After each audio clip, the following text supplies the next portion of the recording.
Clemente here once again with the Mean Green Show, and Stephen Hamner with QB Spotlight. If you're a fan of college football recruiting, G5 football, the transfer portal, and quarterbacks specifically, make sure to like and subscribe to each of our channels listed below because that's all we really talk about. Stephen, focuses a little bit more in on the quarterbacks when I do a wide variety of things, and this is kind of where our worlds collide.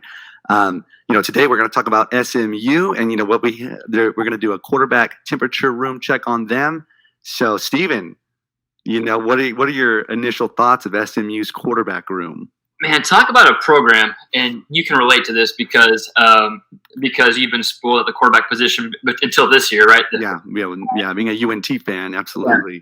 But talk about a program who has been spoiled by pretty good quarterback play. So Shane Buechele, fantastic, right? Yeah, over 7,000 yards at SMU and close to 60 touchdowns thrown. But before him, we had Ben Hicks, who was a 3 or 4 year starter before he transferred to Arkansas. Had some great quarterback play with Ben Hicks. And then you had a few years of kind of whatever. Then you had Garrett Gilbert, who went to the NFL. You had Kyle Padron. So you've had a lot of good quarterbacks this decade at SMU. So they're still getting spoiled, man. It doesn't seem like this year's going to be any different, right? Right. Yeah, so I feel like it's pretty safe to say, as far as for the 2021 season, that we're down to a two-man race. Yeah. And Tanner Mordecai and Preston Stone. And just kind of want to quickly break down what each of these guys are, for those maybe who don't know. So Tanner Mordecai, is coming out of SMU. He, out of high school, was the he's coming out of OU, transferring to SMU. Out of high school, though, he was a 4-star with a .9092 24/7 composite rating. He was the 11th ranked dual threat QB in the nation for the class of 18. Preston Stone, another 4-star QB with a .9498 rating, 5th ranked dual QB in the nation for this 21 class. And he is the highest rated recruit SMU has ever signed in program history. And I can say I've talked about this with a lot of people, and I have talked about it by myself on my show, and I will continue to do so even after this, I'm sure. But I've seen him play. He is special, man. He is so special. He's ultra talented, and I really cannot believe he's going to he's out of high school, and good job SMU. But so, man, so what do you do here? Obviously, I think. Before I dive in, let me ask you this real quick. Because I want to hear, just being you're in the Dallas area, and you've probably talked to some SMU people, and you just had an SMU show. What would you gauge Let's just talk about the temperature check right now. What would you gauge if you're a fan of SMU? Say, SMU, right? What is your temperature right now as far as the quarterback position? Because listen, usually anytime you lose someone like Shane Buechele, temperature's going to be low. It's like, damn, we just lost the quarterback, and now we got to replace him. But now reload year. Yeah. So what's your temperature right now? What are you thinking if you're a fan? I think if you're an SMU fan, which I'm not, but I think if I was, that you would have had probably a 103 fever when Stone, verbaled and then ultimately signed. And then when Tanner Mordecai transferred, I think this might be one of the, highest temperature quarterback rooms in the, from the G5 world, probably in the nation. I can't think of a G5 program that has a more talented QB room than SMU. So you're all in. You're all in. Hell yeah. Yeah, absolutely. Because I have a philosophy. I don't know if we share it, but if for true freshmen, really at Power 5, G5, whatever they do, their true freshman year, I feel like is icing on the cake. I don't feel like a true freshman should be depended on to come in and save the day and be the man. If they happen to be, I just feel like okay, cool. And if they do, whatever they do is icing on the cake. Okay. So I would say even take Tanner Mordecai out of the picture just for temporary, just for this statement. Yeah.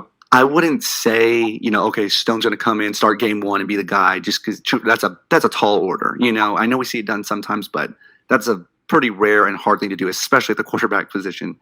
But golly, man, he can play. He can really, really play. And we've seen Tanner Mordecai play too, though, in really big games in Texas. He came in and played meaningful football for OU and did really well. Just surrounded by 5 stars. What are you going to do? Yeah. Man, but what are your thoughts, man? You mean 103, so you're like burn up. You're like super excited. You're burn up. Wow. Did you just say that they have the best quarterback room in all of G5? I think so. Yeah. Do you think somebody else? Can you give me anybody on the G5 off the top of your head? Yeah, of course. Who? I would say Carson Strong at Nevada, Desmond Ritter. Okay, you're talking about being excited. You're not talking about. Well, I'm not talking about like they for sure have the best quarterback per se, but like, can you tell me another G5 program that has two quarterbacks of this caliber? That's fair. So I'll say that. I'll give you that, and I would say if you're a 103, 104, like you are super, like you're so hot, like you might have to go to the hospital. Like yeah. I would tone it down. I'll be excited. I would say I'm a 101-ish or though. Oh gosh. Okay. But here's why, and so here's why. Because at the end of the day, you're still losing Shane Buechele. Sure. You're speculating that these guys are going to come into college and just ball out just like Buechele did, right? Like you're speculating there's not going to be a drop off at all. And so I think that is speculation, and it can very well be true. And it's probably going to be true because both those guys are studs, right? But if I'm a fan, I'm excited. Like I'm pumped. I know we're gonna get a guy regardless. Like you're right. These two guys. This is the type of quarterback competition you see at Texas at like this. You see battle, right? So I get that, and I'm excited. I'm not trying to bring it down because like 101 is still a pretty high temperature, right? Maybe 102. So I'm getting there. I'm excited, but I still think you have to be reserved. And okay, both these guys are going to be first-year starters. Both these guys don't have any experience starting yet at the college level. Mordecai has been at a college program, and he's learned from arguably the best offensive mind, in college football, and he's lost out to some absolute dudes, right? He's lost out to NFL guys, and Spencer Rattler's probably going to be a first-round pick this year, right? And so, so I would say I'm not going to get into who is the most talented G5 position yet. If you go just off recruiting rankings, and SMU probably does.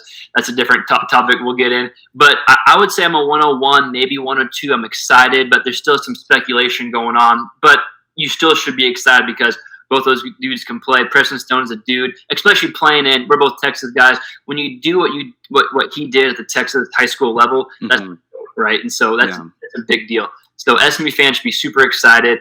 But there still has to be some development, right?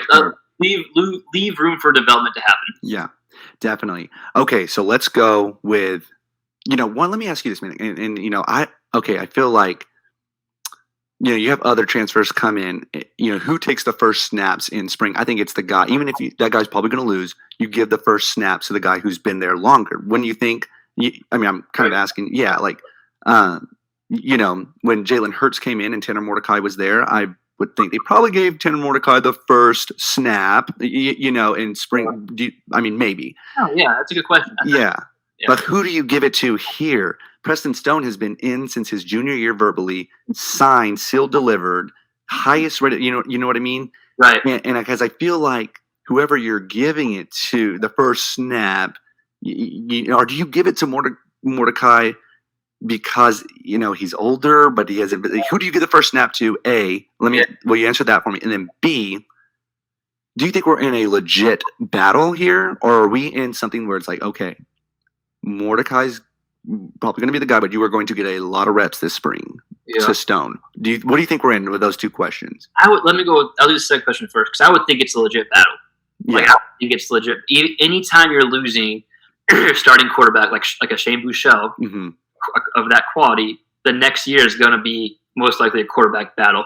And so I think it's a legitimate quarterback battle, and I would probably lean towards Tanner Mordecai probably going with the ones first just because he's already developed and he knows what a college system is like.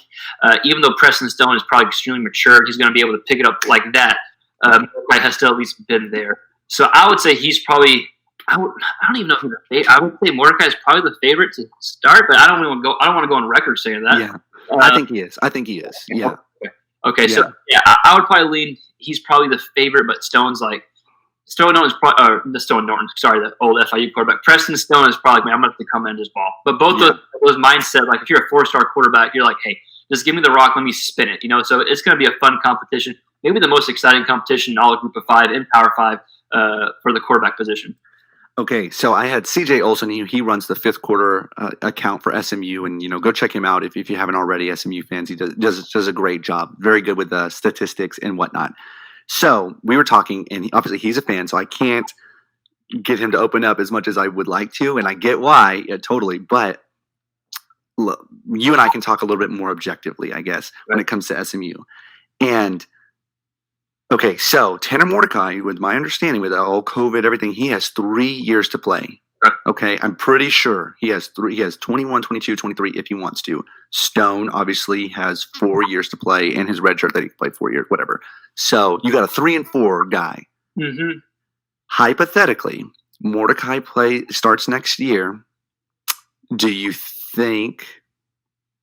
What do you think happens? Let's say he does really good. Let's say they have 9 wins with him, and they do really good.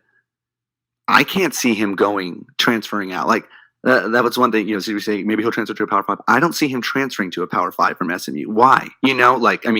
Why would you? Shane Buechele is probably going to get drafted, and if Mordecai just follows the same blueprint, he'll probably get drafted. If he does well, assuming he does well,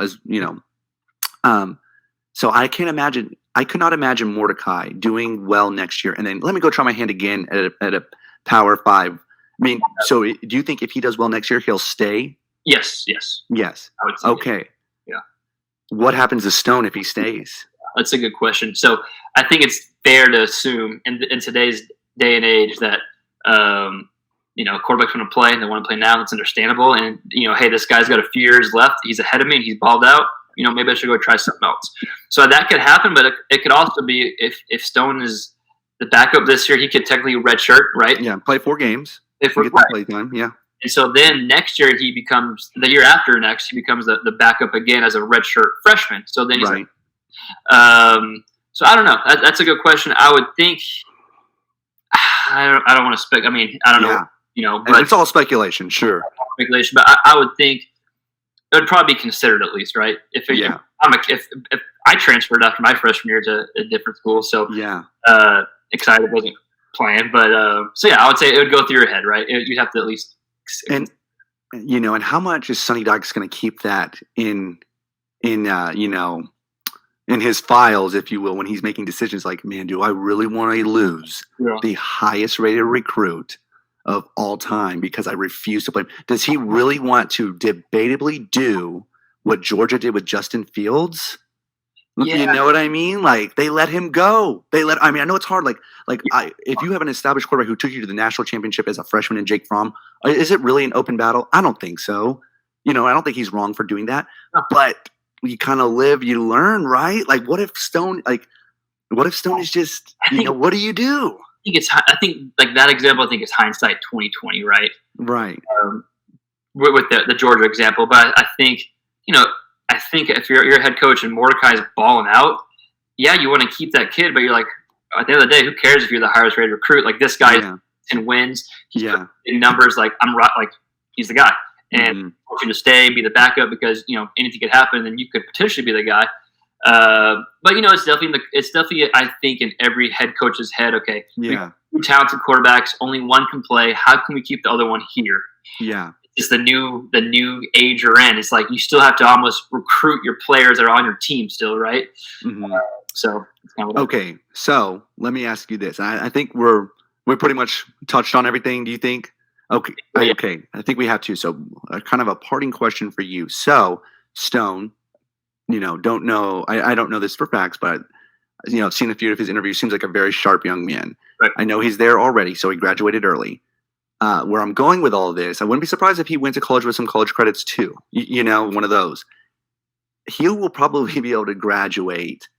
After his redshirt freshman year, if he really wanted to. I feel like he could, have his. And 2.5 years of school, doing summer and stuff, if he really wanted to, put himself into position to be a grad transfer after his redshirt freshman year. Hypothetically, like if he does that, let me ask you this. Yeah. If you had to put money on it, do you think Preston Stone ends his career as a Mustang, or do you think he's going to transfer?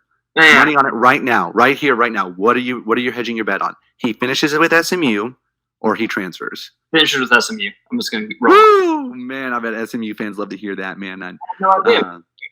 Yeah, that's. What do you think? Good God.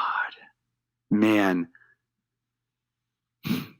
I think so. I think, yes, I do. Because I think he's very bought into SMU. I think he's very high on the program and what SMU is, and he wants to be there.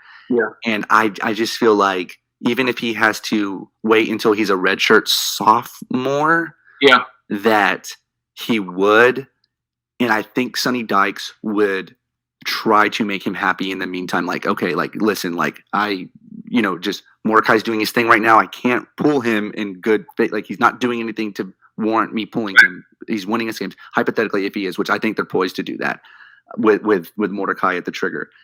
I think he's very open with him and really makes the case of, we very high on you here. We want you, can you get till this time? And I think, I would think so. But if he does, if Mordecai, I don't know, but the only thing is if Mordecai comes back for year 3, which would be Stone's redshirt sophomore year, we may be having a different conversation, because are you going to ask your highest rated recruit in program history to wait, 1, 2, 3 years to be only a 2-year starter? Right. Maybe. I mean, I'm not saying it. No, not getting the reins until his redshirt junior year. He could have done that at Tennessee. You know what I mean? Like, but we'll see. But I do think ultimately, yes, I think they find a way to make it work. Yeah. Unfortunately for North Texas fans like myself. But I think we agree that the temperature is hot. You're obviously harder than I am, but we're both up there, and we're gonna come back and watch the competition. Absolutely. And, guys, if you're a fan of college football or SMU football, let us know what you think about what we just talked about, in the comments below. Do you think Stone's going to end his career as a staying, or do you think, do you think Mordecai's going to stay there? Do you think he's going to transfer out? Let us know below, and make sure to hit that like and subscribe button once again for both of our channels. All right, Stephen. Well, always a pleasure. Yep. See you next time.